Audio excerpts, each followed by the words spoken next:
Ko tahuri ngā rotonga hauora Māori o Hokianga ki te whakatika i wā rātou rauemi i tūkino hia nei e te hunga kāore e whakai ana ki te kano ārai. Hei tā ngā ratonga nei, no ngā rā tata nei i tūkino hia ai o rātou waka hauora, kua rere hoki he kupu kanga, he kupu whakahāwea ki wā rātou kaimahi.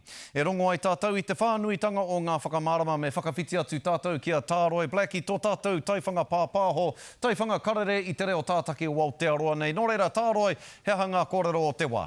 Ai, Scotty, ai tō makanātu arā te hohipera o hoki ana e tētahi mema no te hapori. Nā ai ki nā kaimahi he tanata kāre e whakapono ana ki te mana whakahaere o te mate ruta. Koe nei te mutuna o te raruraru ki tēnei hapori.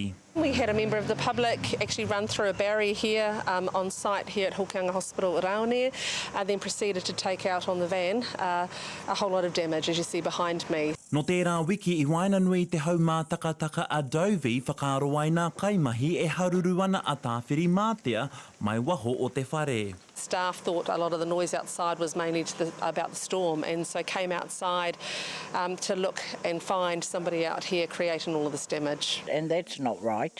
That vehicle didn't do anything to them. I toro atu te hohipera ki nā prihimana, engari he kotahi haura te roa rātou kia tai atu.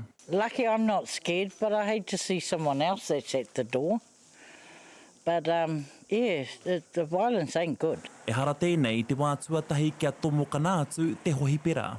Well, over the last year and the time that I've been here, we are seeing a growing number of concerns and a growing number of incidents where visitors, members of the public are expressing their discontent with the whole COVID-19 situation, with mandates, with our vaccination program, with having to be triaged at the front door. Ko te maharahara nui ki nā kaimahi, me nā ka pēnei anō. Tā roha hoki, nā i whakapātua hau arā ki nā prihimana mo te roa nātu o tēnei take.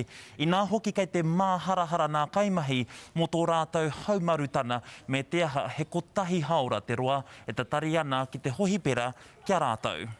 Scotty. Tēnā koe Tāroe, mihi ane kia koe e nā whakamārama.